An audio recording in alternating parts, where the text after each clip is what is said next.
I'm Stuart McIntosh with the BBC News. Hello. A US fighter jet has shot down an unidentified object off the northern coast of Alaska. Helicopters and transport aircraft have been deployed to collect debris. A White House National Security Council spokesman, John Kirby, said the object was the size of a small car and posed a threat to civilian aviation. Nomia Iqbal reports. What Mr Kirby has emphasised so far is that they don't know if it is a spy balloon, but he's not really saying either way. He's described it as a high-altitude object, so it was flying about 12,000 metres in the sky. That's actually at a lower altitude than the spy balloon. He said that Mr Biden ordered for it to be shot down by the military once a fighter jet approached it and found that it was unmanned. The other thing that he also said is that it was much smaller than the spy balloon and that it could manoeuvre more easily. But they don't know who owns it. He didn't rule out that it isn't state-owned, so it is all vague at the moment. They are looking at the debris which fell on frozen ice. President Biden has affirmed the United States' unwavering support for Brazilian democracy as he met President Luiz Inácio Lula da Silva at the White House. At a joint news conference, President Biden said the US and Brazil shared similar values. We're the two largest democracies in the hemisphere. Brazil, the United States stand together. We reject political violence and we put great value in our democratic institutions. Our shared values and our strong ties between our people make Brazil and the United States, especially here in the big global challenges, they put us on the same page, especially the climate crisis.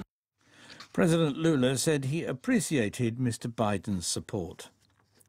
The number of people killed by Monday's catastrophic earthquakes in Turkey and Syria continues to rise, reaching more than 23,000. The scale of the disaster is still becoming clear as hopes fade of finding more survivors under the rubble. In Syria alone, the UN estimates that as many as 5.3 million people still need help. The Syrian authorities appear to have softened their stance on the delivery of international aid to rebel-held areas. Lise Doucette reports. Even before this disaster struck, war-torn Syria was regarded as one of the worst humanitarian crises in the world.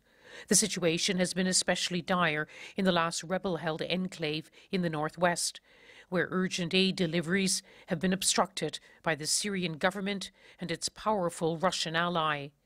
This news that Damascus will now allow aid to cross front lines has been cautiously welcomed by aid agencies. But in the past, similar promises fell apart when assistance was blocked or diverted by powerful government supporters. This is the BBC News. The FBI has recovered one additional document with classified markings from the home of the former US Vice President Mike Pence in the state of Indiana. The search was described as consensual. The FBI is reported to have been given unrestricted access.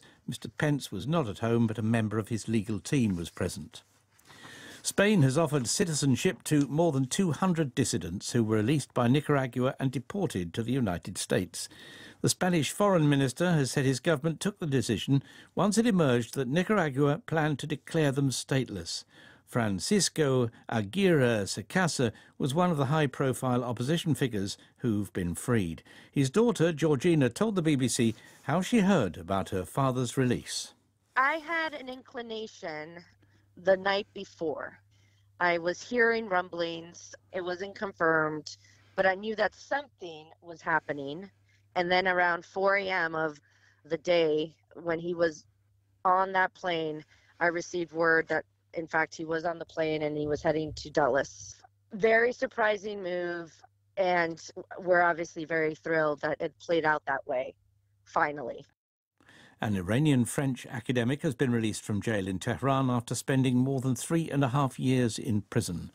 Fariba Adelkar had been sentenced to 5 years for conspiring against national security, charges vehemently denied by her supporters.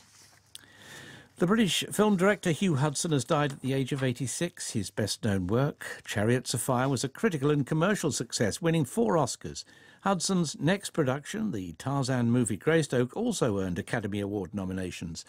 One of the stars of Chariots of Fire, Nigel Havers, said he was beyond devastated by Hudson's death. He described the film as one of the greatest experiences of his professional life. BBC News.